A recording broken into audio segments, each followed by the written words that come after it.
Thank you, Chris and Bishop Daughtry. Your moving words remind us that while arbitrary detention is a diplomatic challenge, it's first and foremost a human catastrophe for those wrongly held and for the families who worry about them each and every day.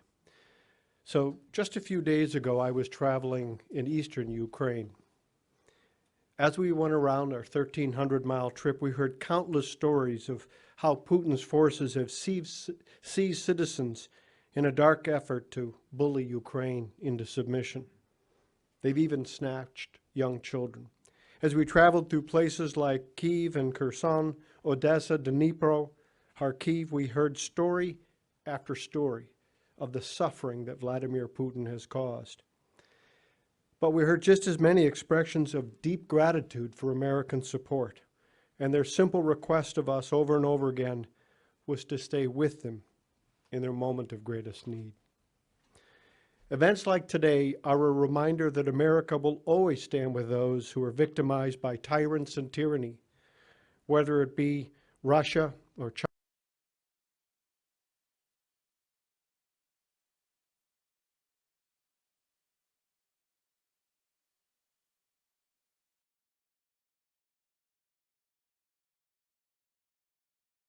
A unique institution in foreign policy. We're congressionally chartered, we're scholarship-driven, and we're fiercely nonpartisan and independent.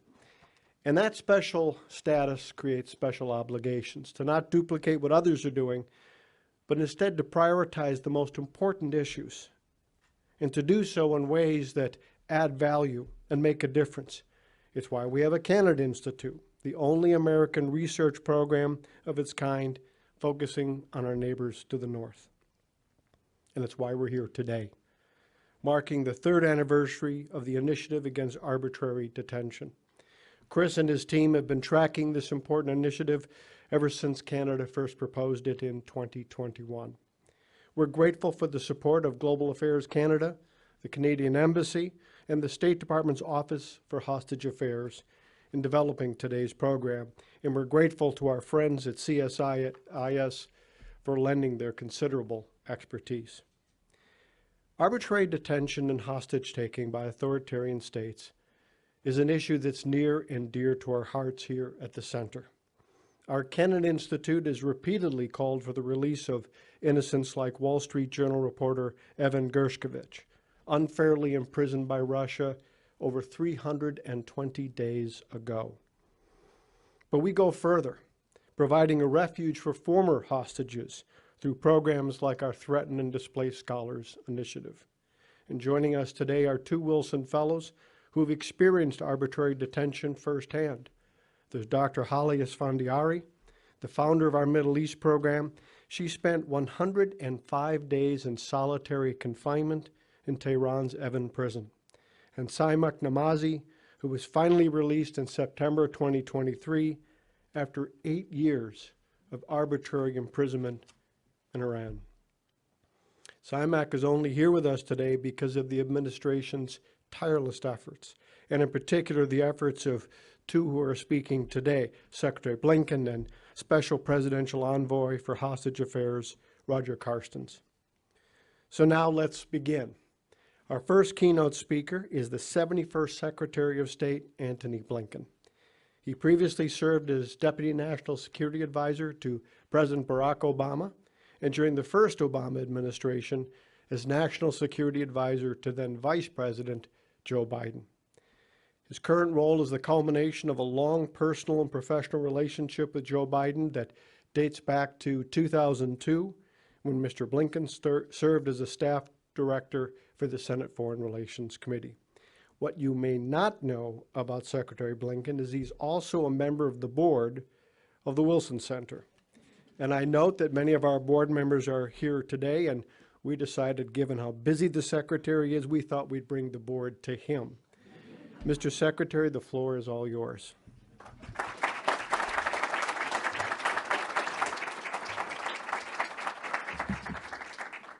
Thank you very, very much. And the board meeting is now convened. Bishop, thank you for your powerful words and very appropriate words. I think you pointed to something that is perhaps most significant of all in the moment that we're all living, and is the greatest poison in the human well, and that is dehumanization, the inability to see the humanity in each other. When that happens, when our hearts harden, then it's very, very difficult to move forward. And so I hope that both your words and the work that we're all doing together on this particular aspect of dehumanization, and that is arbitrary detention, will resonate. Mark, thank you for your leadership over so many years in so many different ways. It's particularly good to be here back at the Wilson Center. I've had opportunities to be here over the years on many occasions, but this is an institution that is doing consequential work on the most significant challenges of our time. We're grateful for it because, needless to say, there is no monopoly on ideas, never mind good ideas, and we certainly need them and welcome them. I'm very grateful to our co-hosts as well from the Center for Strategic and International Studies, and I have a little bit of history with that wonderful institution, having been a senior fellow there some years ago, and Global Affairs Canada, as well as the experts, the journalists, and other partners for civil society who are here with us today. Each of you is critical to ending this practice of wrongful detention. And I'd particularly like to recognize the formerly detained individuals and their families who are here today and that Mark's already referenced. Not only extraordinary advocates, but indispensable partners. And the fact that having been through an experience that's almost impossible for anyone who's not been through it to fully describe or appreciate, the fact that you continue to lend your time, your efforts, your passion, your hearts to helping to end this practice and to helping others means a lot. And last but not least, to my colleague and to my friend, Melanie Joly, the Foreign Minister of Canada. Melanie's personal commitment to this issue, bringing arbitrarily detained people home, supporting their families, strengthening our international response. This builds on decades of Canadian leadership, and it's been instrumental in getting us to the place we're at today. And then finally, as we're doing thanks, Mark's mentioned this, but I have to give a special tip of the hat to my friend and colleague, Roger Carstens, our special presidential envoy for hostage affairs. Now, Roger's office is lined with photographs of unjustly held Americans. He, his team, are constantly traveling the country, constantly traveling the world to visit with families, to try to find ways forward. And what I've seen over these past 3 years is a leader and a team that lead especially with extraordinary empathy and absolute determination so that we can look families in the eye and say, we are doing everything possible to bring your loved ones home. I carry with me and have in my office a card where I have the names of every arbitrarily detained American around the world. And of all the things that I get some pleasure from doing in this job, none gives me greater pleasure than crossing a name off of that list. Thanks to the work of Roger, his team, thanks to the very difficult decisions that President Biden has made over the course of the last few years, we have been able to cross out 45 names since 2021, including just in December when we brought home 6 American citizens, the last Americans wrongfully held in Venezuela. But there are still too many people on that list. And I know that homecomings are bittersweet things, even painful things for the families whose loved ones remain detained. I mean, on the one hand, it's a reminder that everything is possible and that, yes, we are going to bring their loved one home. But until that day happens, it's also painful.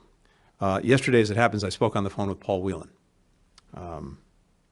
Our intensive efforts to bring Paul home continue every single day. And they will until he and Evan Gershkovich and every other American wrongfully detained back with their loved ones. We're also working to bring home the remaining hostages in Gaza, who've now been held for more than 130 days. Working intensely with Egypt, with Qatar, on a proposal to bring about their release. I've also met with their families multiple times. They're being supported by our SPIHA team.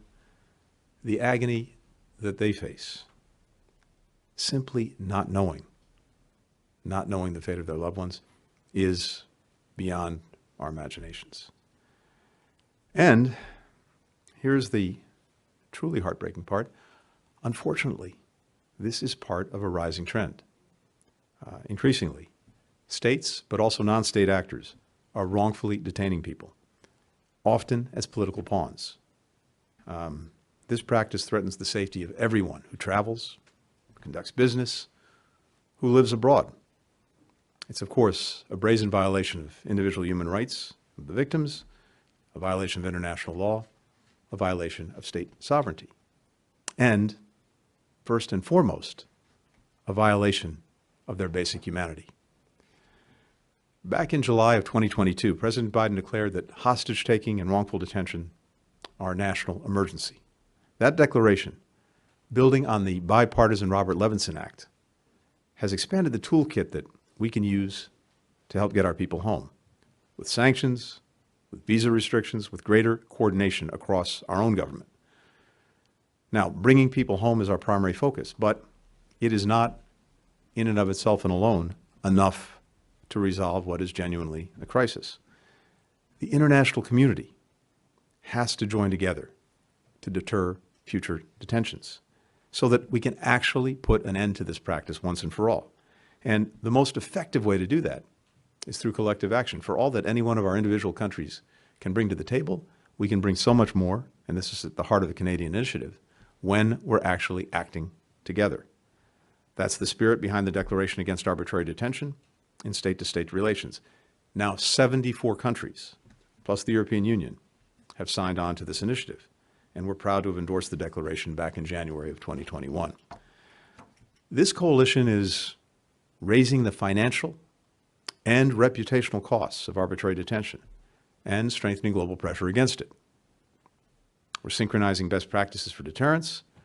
We're building out a global network of hostage affairs envoys like Roger, and I'm happy to see that Canada's first senior official for hostage affairs, Julie Sunday, is also with us today.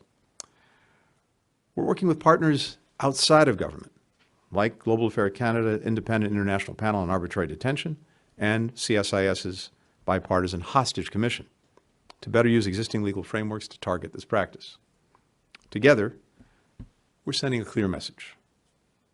Our citizens are not human bargaining chips.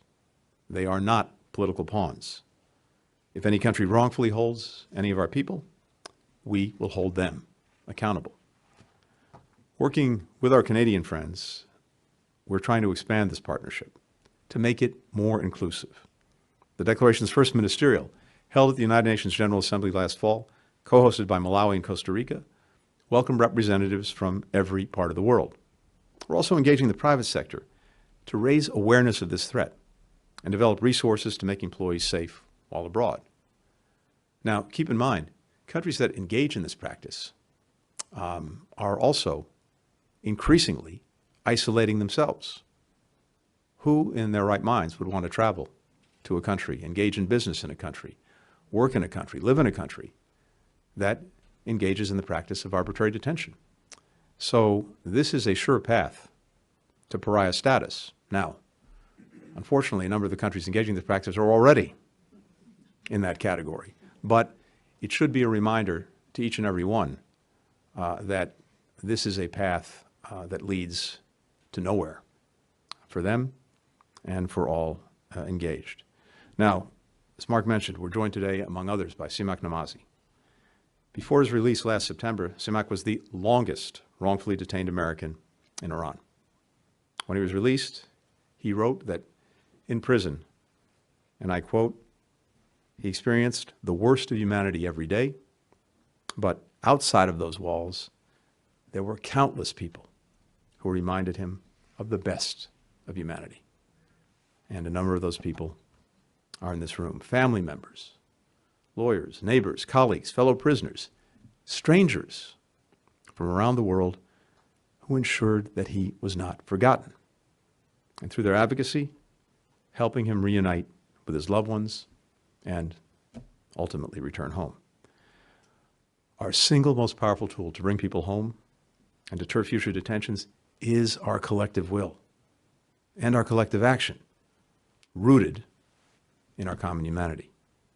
Today, that's clearly on display. So I simply want to say I'm grateful to everyone who's here, not just for being here today, but for this ongoing commitment to a singular and important mission. And I'm convinced that through the work that you're doing, through the work that we're doing together, we will not stop until every family is made whole and until this practice stops once and for all. Thank you very much.